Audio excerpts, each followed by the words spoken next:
कहीं ऊंची लहरें, कहीं तेज हवाएं, तो कहीं समंदर किनारों पर पसरी खामोशी को चीरती लहरें। इन उफनती लहरों और हवा के शोर से समंदर के किनारे वाले इलाकों में हलचल तेज हो गई है, क्योंकि चक्रवाती तूफान बिपरजॉय हिंदुस्तान की सरहदों पर अब दस्तक देने लगा है। 13 से 15 जून के बीच भारी बारिश और तेज हवाओं से कच्छ, जामनगर, मोरबी, गिर सोमनाथ, पोरबंदर और द्वारका जिलों के प्रभावित होने की आशंका है, जिसकी रफ्तार 125 से 135 किलोमीटर प्रति घंटा का पूर्व अनुमान लगाया जा रहा है। आशंका इस बात की भी है कि हवाएं 155 किलोमीटर प्रति घंटे की रफ्तार से भी बह सकती हैं।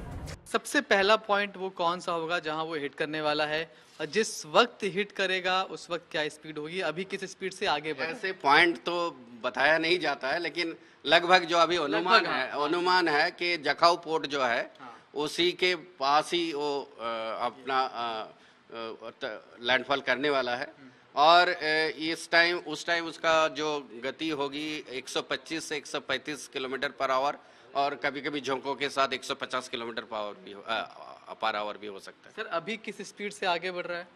अभी तो क्या है, जो मतलब जा रहा है, ये अभी क्या है 10 किलोमीटर से कम ही स्पीड है, 6-7 किलोमीटर पर आवर धीरे धीरे बढ़ रहा है। इसीलिए मैं धीरे धीरे ही बोला, क्योंकि नॉर्मली 14-15 किलोमीटर पर आवर ऐसे नॉर्मल स्पीड होता है, लेकिन ये उसके थोड़ा कम ही है, इसीलिए धीरे ही बढ़ रहा है बोल रहा हूँ। सर कई सारे बीच में चेंजेस भी देखने को मिले, रूट भी डिस्ट्रैक्ट अलग हो गया था एक दो बार।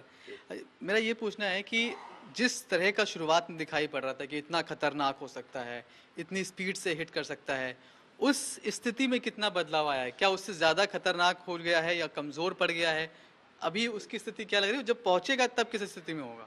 नहीं, एक्चुअली जो अनुमान बहुत पहले लगाया गया था, उस समय एक्चुअली जो अनुमान है बहुत प्रारंभिक अनुमान था, और वो अनुमान 10 दिन पहले की अनुमान है, वो थोड़ा उसमें जो एक्यूरेसी बहुत कम होती है, और इसके चलते क्या है, हमें लगा नहीं था कि हमारे तटीय इलाका उसमें आएगा। लेकिन अभी जब 9 तारीख के बाद जब हमें थोड़ा जानकारी और भी पुख्ता हुआ, तो हमें पता लगा कि नहीं भाई, अभी तो ये हमारे इलाके की तरफ आ रहे हैं। और फिर हम उससे जो मैसेज हम देते गए, हर 3 घंटे में हम अपना जानकारी देते रहते हैं, और उसमें हमने बदलाव करके दिखाया। और ये जो बदलाव है, ये क्या है, नॉर्मल है एक्चुअली। ये अरब सागर जितना खतरनाक दिख रहा था उतना ही है या फिर कम हुआ है इसका इंटेंसिटी? नहीं, एक्चुअली जो हमारे प्रारंभिक अनुमान था उस हिसाब से एक्चुअली इतना ज़्यादा बदलाव हुआ नहीं। जो आज एक्सट्रीमली सीवियर साइक्लोनिक स्टॉर्म हम 80, 85 या 90 ऐसे ही नॉट मतलब आपका 160, 170 किलोमीटर पर आवर इतना ही होगा, हम बताए थे मैक्सिमम, तो उसी का आसपास ही रहा। इसकी तबाही की ताकत को समझते हुए केंद्र सरकार भी हाई अलर्ट पर चली गई है, और यही कारण है कि पीएम मोदी खुद इस मुद्दे पर बैठक करते हुए दिखाई दिए। सारे जरूरी दिशा निर्देश दिए गए हैं ताकि समुद्री इलाकों में खासी सतर्कता बरती जा सके, और वो इलाके जो खासे असुरक्षित है वहां से लोगों को सुरक्षित जगह पहुंचाया जा सके।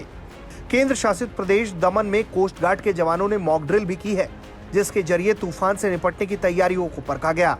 इस मॉक ड्रिल के दौरान समंदर की उफनती लहरों पर एक नाव को हिचकोले खाता देखा गया।